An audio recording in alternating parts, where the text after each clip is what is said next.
Hello tout le monde, aujourd'hui on se retrouve pour une vidéo 5 top, 1 flop. Alors j'ai 5 produits top à vous montrer et un flop à vous montrer aussi, donc voilà. Je profite de ce moment de début de vidéo pour faire ma petite pub, donc n'hésitez pas à me suivre sur Instagram, Twitter, Snapchat.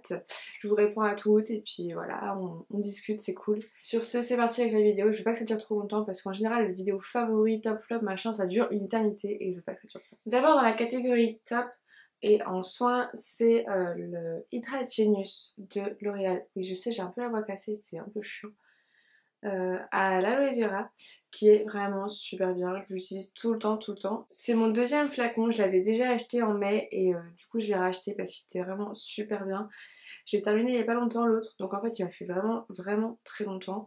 J'ai duré à peu près 2 ou 3 mois à peu près avec, donc ça c'est super cool et celui-là je l'adore. Il pénètre super facilement dans la peau, il n'y a pas d'effet gras, il n'y a pas d'effet collant ou même sec. Des fois il y a des effets secs sur certaines crèmes, mais là pas du tout, on le sent pas, elle est hyper agréable et en plus c'est hyper rafraîchissant. Maintenant tout le reste des produits que je vais vous présenter ce sont du maquillage. Je vais commencer par ce que je prends en premier et c'est d'abord un liquid lipstick de la marque Anastasia Beverly Hills que j'ai commandé avec la carte Sephora, la carte cadeau Sephora que ma meilleure amie m'a offert à mon anniversaire et j'en suis trop contente. C'est celui que je porte aujourd'hui, c'est le Catnip et il est juste trop beau. J'aime beaucoup le packaging, forcément Anastasia Beverly Hills, ça fait très classe, c'est super joli et en plus sur les lèvres il tient très bien, il s'effrite pas, il est pas collant, il est juste top. J'aime beaucoup la texture, c'est une texture un peu mousseuse mais liquide quand même et j'aime beaucoup. C'est pas du tout comme l'Unix.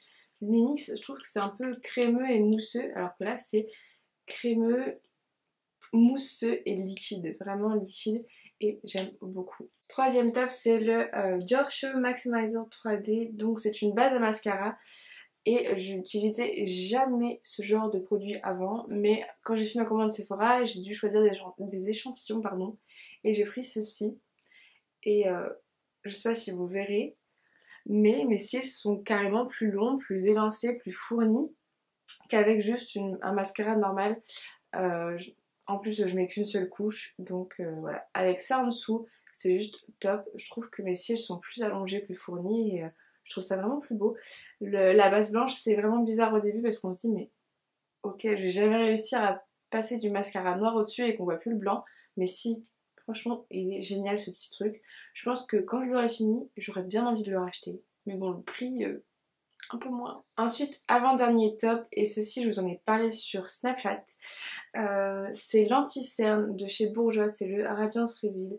C'est corrige, illumine et hydrate 24 heures. Alors le hydrate 24 heures, je me suis dit, ça se trouve ça va être hyper gras en dessous de l'œil et tout, mais pas du tout. Enfin, bien estompé en beauty blender et poudré, j'ai aucun souci. Ce que j'aime avec ce truc, cet anti-cerne pardon, c'est qu'il est hyper lumineux, il va venir illuminer le regard et c'est ça que je cherche dans un anti-cerne. C'est pas vraiment le fait de cacher les cernes parce que j'en ai pas. Je crois que je vous l'ai dit 10 fois au moins sur ma chaîne, mais bon. Voilà, j'aime vraiment beaucoup. C'est eau des glaciers du Mont Blanc, acide hyaluronique, hydratation 24 heures, effet lissant. Et ce truc est dingue. Et je l'ai acheté pour 12 € donc ça vaut vraiment le coup. Bon après la contenance n'est pas énorme je crois. 7,8 ml. Mais bon pour 12 € et une qualité comme ça, franchement je vous le conseille. Et mon dernier top c'est le blush Subtil Crème de chez Lancôme en teinte Rendez-vous à Paris. C'est la teinte numéro 5 que j'aime vraiment beaucoup. C'est la toute première fois que je teste un blush crème. Ou même j'ai jamais testé non plus de contour crème ou quoi que ce soit comme ça. Parce que j'aime bien l'effet, enfin pas l'effet poudre, mais de jouer avec la poudre et puis de le faire. Je trouvais que toujours qu'avec la crème ça déplaçait un peu mon fond de teint et j'arrivais jamais vraiment à bien le mettre sans que ça fasse un effet tout ton fond de teint à bouger, tu sais, genre migration. Et voilà, et avec ce produit là franchement je le trouve vraiment génial. Donc j'ai déjà essayé de l'appliquer au doigt mais justement je trouvais que si on le voyait un peu trop, c'était trop c'était pas assez fondu, c'était pas assez travailler j'ai envie de dire parce qu'au doigt j'arrivais pas vraiment à le travailler et après j'ai essayé de le mettre avec un pinceau duo fibre, ça allait mais on voyait encore un peu des traces, c'était pas, fondu comme je le voulais. Et du coup je me suis dit mais pourquoi pas tester avec le Beauty Blender. Et je prends mon Beauty Blender, je le trempote, enfin je le trempote, je le tapote dedans. Donc je prends mon Beauty Blender, je tapote dedans et je tapote en plus après sur ma joue. Donc là je l'ai mis aujourd'hui. On le voit presque pas parce qu'on a l'highlighter qui flash de ouf. Mais franchement ce blush là il est génial. La teinte est juste trop belle. C'est un pêche rosé qui est juste trop beau, sublime. La texture est juste dingue. C'est crémeux et mat à la fois. Je sais pas, on dirait un fard poudreux, hein, mais mat. Et c'est ça qui est vraiment super cool. Enfin, je sais pas, j'avais jamais testé une texture comme ça. C'était vraiment une découverte. Donc merci Octoline, merci encore pour ce produit. J'en suis fan. Et en ce qui concerne mon flop, c'est le Marc Jacobs, donc c'est la base. Donc j'ai pris le packaging parce que c'est marqué là et c'est plus marqué là en dessous. Donc c'est la teinte Undercover parce que c'est la teinte transparente. Et c'est marqué impeccable instantanément, action lissante, optimiseur de maquillage. Donc optimiseur de maquillage, oui. Action lissante, je sais pas où est-ce qu'ils ont trouvé ça, tu vois.